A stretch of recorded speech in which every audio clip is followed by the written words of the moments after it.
અંકલેશ્વર ખાતે સુરતી સુન્ની મુસ્લિમ વોરા સમાજ premier league 2025-26 season 6 નો પ્રારંભ કરવામાં આવ્યો હતો. 12 ટીમો વચ્ચે ઉમરવાડા ગામના બુરહાની ક્રિકેટ ગ્રાઉન્ડ ખાતે યોજાશે. તાજેતરમાં અંકલેશ્વરમાં ઓક્શન યોજાયું હતું. 12 ટીમ વચ્ચે 5મી સિઝન યોજાઈ રહી છે. વિવિધ ટીમના ઓનર દ્વારા ટીમના ખેલાડીઓની ખરીદ તેમજ આઇકોન ખેલાડીઓ પસંદગી કરાઈ રહી છે. જે ટુર્નામેન્ટનો પ્રારંભ ગત રોજ ઉમરવાડા સ્થિત બુરહાની ક્રિકેટ ગ્રાઉન્ડ ખાતે કરવામાં આવ્યો હતો. સિઝન 6માં કુલ 12 ટીમોએ ભાગ લઈ રહી છે અને ટુર્નામેન્ટની તમામ મેચ ઉમરવાડા ગામના બુરહાની ક્રિકેટ ગ્રાઉન્ડ ખાતે યોજવામાં આવશે.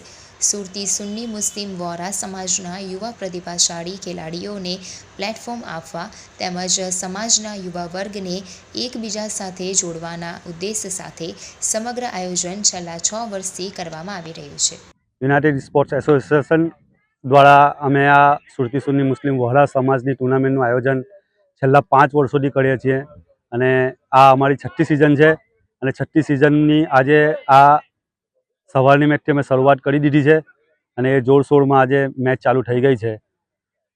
તો અમારા ઇન્સ્પોન્સર અને 12 ટીમો ટોટલ ભાગ લીધી છે. ઇન્સ્પોન્સરોનો ખૂબ ખૂબ આભાર વ્યક્ત કરીએ છીએ અને ફોરેનથી પધારેલા અમારા મહેમાનો અને ફોરેનના પણ ઇન્સ્પોન્સરો છે એનો પણ આભાર વ્યક્ત કરીએ છીએ. યુનાઇટેડ સ્પોર્ટ્સ એસોસિએશન આયોજિત સુરતી સુન્ની મુસ્લિમ વોરા પ્રીમિયર લીગ કે જેની આજે આ 6ઠ્ઠી એડિશન છે અને આજે એટલે કે 13 ડિસેમ્બરના રોજ પ્રથમ મેચથી એનો આરંભ થઈ ચૂક્યો છે અને આ ટુર્નામેન્ટ એટલે કે જે છેલ્લા 5 વર્ષની અંદર રમાય છે એનાથી કંઈક આ વર્ષે નવું અને તમને જે એક્સાઇટમેન્ટ જે જોઈએ એ પ્રમાણેની આ ટુર્નામેન્ટ થવા જઈ રહી છે.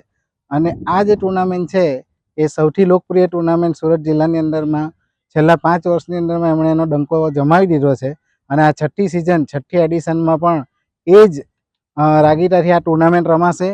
અને બીજું કે આ ટુર્નામેન્ટની અંદરમાં અમારી જે કમિટી છે યુનાઇટેડ સ્પોર્ટ્સ એસોસિએશનની એઓએ ખૂબ મહેનત કરી છે અને જ્યારથી એનો પાયો નખાયો છે ત્યારથી કંઈક ને કંઈક નવું કરવાનો અમે પ્રયત્ન કરીએ છીએ.